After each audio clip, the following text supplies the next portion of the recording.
சுவிசேஷ வேலையை செய்வதில் எத்தனையோ யுக்திகளை கையாடுகிறார்கள். நீங்கள் பணத்தை கொடுங்கள், நாங்கள் ஊழியம் செய்கிறோம் என்று கேட்பது எல்லாம் நியாயமானவைகள். பணம் இல்லாமல் யாரும் ஊழியம் செய்ய முடியாது. எல்லாம் நியாயமானவைகள். யாரையும் குற்றப்படுத்த நமக்கு அதிகாரமே இல்லை. ஆனால் ஏன் அறிவிக்க வேண்டும் என்பதெல்லாம் பிரச்சனை. எல்லாருக்கும் சுவிசேஷத்தை அறிவித்தால் தான் யார் வருவார்? உலகம் முடியும். உலகம் முடியும் போது தான் யார் வருவது? கர்த்தர் வருவார். இதுதான் இன்னைக்கு சொல்லப்படுகிற தர்க்கம். எல்லா தேசத்துக்கும் எல்லா பகுதிக்கும் சுவிசேஷம் அறிவிக்கப்பட வேண்டும். அதன் பிறகுதான் உலகத்துக்கு முடிவு வரும். உலகத்துக்கு முடிவு வந்தால் தான் இயேசு வருவார்.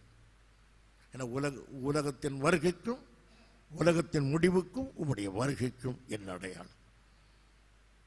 அருமையானவர்களே, இங்கு குழப்பமான ஒரு செய்தியை சொல்லுகிறார்கள். அங்கு சொல்லப்பட்டிருக்கிற சுவிசேஷம் என்ன சுவிசேஷம்? ராஜ்யத்தின் சுவிசேஷம், காஸ்பல் ஆஃப் கிங்டம். எத்தனை சுவிசேஷம்? ஒரே சுவிசேஷம் தான். அந்த சுவிசேஷம் பல விதத்தில் பிரசங்கம் பண்ணப்படுகிறது. இயேசு வரும்போது அழுத்தி சொன்னது மனம் திரும்புங்கள், ராஜ்யம் வருகிறது. 1000 வருட அரசாட்சி தான் மனதில் வைத்து சொல்லுகிறார். நீங்கள் மனம் திரும்புங்கள், இந்த உலகத்தில் 1000 வருட அரசாட்சி ஆரம்பிக்க போகிறது. அது ராஜ்யத்தின் சுவிசேஷம். ராஜாவாக்கி அவரை தள்ளி போட்ட உடனே கர்த்தர் சபையை உண்டு பண்ணினார். இப்ப சபைக்கு ஒரு சுவிசேஷம். என்ன சுவிசேஷம்? கிருபையின் சுவிசேஷம், த காஸ்பல் ஆஃப் கிரேஸ். நீங்கள் மனம் திரும்புங்கள், பரலோக ராஜ்யத்துக்கு போவீர்கள், பரலோகத்துக்கு போவீர்கள். ராஜ்யத்தின் சுவிசேஷம் அறிவிக்கும் போது என்ன பிரசங்கம்? நீங்கள் மனம் திரும்புங்கள், இந்த ராஜ்யத்துக்கு வருவீர்கள். இப்போது என்ன அதே சுவிசேஷம் எப்படி அறிவிக்கப்படுகிறது? நீங்கள் மனம் திரும்புங்கள், பரலோகத்துக்கு வருவீர்கள். உபத்திரவ காலத்தில் பிரசங்கம் பண்ணுகிற சுவிசேஷத்துக்கு பெயர் இந்த எவர்லாஸ்டிங் காஸ்பல், நித்திய சுவிசேஷம். அப்போது எதை பிரசங்கம் பண்ணுவார்கள்? கடவுள் ஒருவரே என்பதைத்தான் முக்கியப்படுத்துவார்கள். என்ற அந்தி கிறிஸ்து தன்னையும் தேவன் என்று சொல்லும்போது கடவுள் ஒருவரே என்பதை வலியுறுத்துகிறது நித்திய சுவிசேஷம். இயேசுவின் ரத்தத்தை மையப்படுத்தி பரலோக ராஜ்யத்துக்கு போகிற சுவிசேஷம் கிருபையின் சுவிசேஷம். இயேசுவை விசுவாசித்த ராஜ்யத்துக்கு வருகிறது ராஜ்யத்தின் சுவிசேஷம். எல்லா சுவிசேஷமும் ஒன்றுதான். எல்லாமே அதுக்குள்ளதான் இருக்கிறது. அந்தந்த காலத்துக்கு அவை சொல்லப்படுகிறது. இந்த ராஜ்யத்தின் சுவிசேஷத்தை அறிவிக்கும் போதுதான் ஏசாயாவின் புத்தகம் 35ஆம் அதிகாரம் 1ஆம் வசனத்தை வாசியுங்கள். இதோடு முடிப்போம்.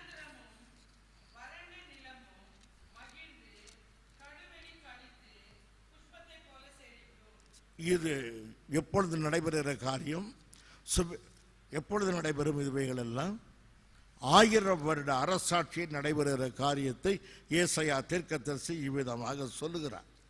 சொல்லும்போது அதற்கு அந்த காலத்தை குறித்து சொல்லும்போது இருக்கிறான். 5ஆம் வசனம் வாசியுங்கள்.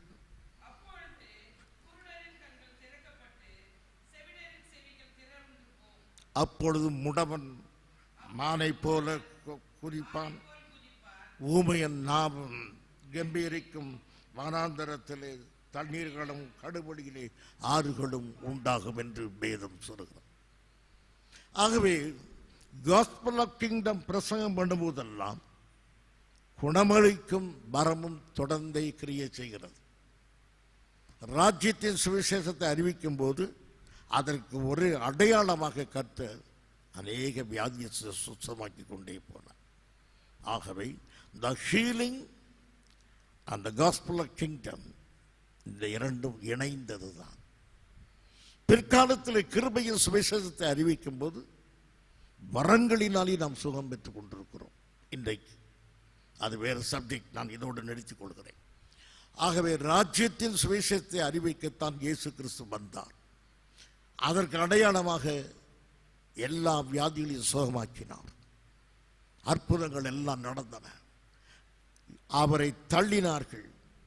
ராஜ்யத்தின் சுவிசேஷம் நின்று விட்டது. ஆண்டவர் ராஜ்யத்தை நிறுத்திவிட்டு சபையை ஆரம்பித்தார். இஸ்ரவேல் ஜனங்கள் அப்படியே நிறுத்தப்பட்டு விட்டார்கள்.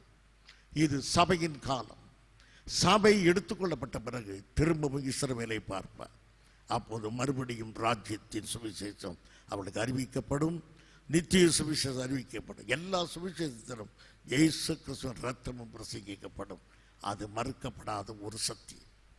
ஆகவே அருமையானவர்கள், இவ்விதமாக கர்த்தருடைய காரியங்கள் மிக தெளிவாக சொல்லப்பட்டு, இயேசு கிறிஸ்துடைய வருகை 2 விதம். ஒன்று சபைக்காக, மற்றொன்று நியாயம் தீர்க்க. முதலாவது ஒரு வந்த நோக்கம் ராஜ்யத்தை ஏற்படுத்த வந்தார். ஆனால் அது நிறைவேறாதனாலே ஆண்டவர் சபையை ஏற்படுத்தி தன் நோக்கத்தை நிறைவேற்றி கொண்டிருக்கிறார். ஆகையினால் இந்த வசனங்களை எல்லாம் ஆராய்ந்து தேவனது வருகைக்கு ஆயத்தப்படுவோம், ஜெபம் பண்ணுவோம். ஸ்தோத்திரம் ஆண்டவரே, நன்றி ராஜா, நன்றியோடு மை துதிக்கிறோம், நன்றியோடு மை துதிக்கிறோம், நன்றியோடு மை துதிக்கிறோம், நன்றியோடு மை துதிக்கிறோம், நன்றியோடு மை துதிக்கிறோம், நன்றியோடு மை துதிக்கிறோம். எங்கள் அருமையான பிதாவே, உம்முடைய அன்பின் குமாரரும் எங்கள் அருமை இரட்சகருமாகிய இயேசு கிறிஸ்துடைய நாமத்திலே வருகிறோம். இந்த ராத்திரி வேளையிலே கருகலான வேத பகுதிகளை எங்களுக்கு விளக்கி சொன்ன அன்புக்காக நன்றியோடு மை ஸ்தோத்திரிக்கிறோம். நாங்கள் தடுமாறி போகாதபடிக்கு உம்முடைய வசனங்களை தெளிவாய் அறிந்து கொள்ள ஆவியானவரையே நாங்கள் சார்ந்திருக்கிறோம். எங்கள் புத்தக அறிவோ எங்களது மற்ற ஞானமோ எங்களுக்கு உதவி செய்யாது. நாங்கள் ஏதேனும் ஒரு இடத்தில் தவறி போனால் ஆவியானவரை தடுத்து நிறுத்தி சரியான பாதையிலே கொண்டு போக வேண்டும் என்று வேண்டுகிறோம். தகப்பனே, நாங்கள் எங்களையே மேய்ச்சிக் கொள்கிற புத்திமான்களாகிறாதபடிக்கு உம்மை சார்ந்திருக்க எங்களுக்கு உதவி செய்யும்படியாய் வேண்டுகிறோம். எங்களுடைய ஒரே வாஞ்சை, எங்கள் சபை வேத வசனத்திலே நிறைவாயிருக்க வேண்டும், தவறி போகவே கூடாது என்று உம்முடைய சமூகத்தில் வருகிறோம். நீரே எங்களுக்கு போதகராயிருந்து சத்தியத்தை போதித்து நடத்துவீராக. இயேசுவின் நாமத்தில் வேண்டுகிறோம், ஜீவனுள்ள பிதாவே, ஆமென். என் ஆத்துமாவே கர்த்தரை ஸ்தோத்திரி, என் முழு உள்ளமே அவர் பரிசுத்த நாமத்தை ஸ்தோத்திரி. என் ஆத்துமாவே கர்த்தரை ஸ்தோத்திரி, அவர் செய்த சகல உபகாரங்களை மறவாதே. ஆமென். Praise the Lord.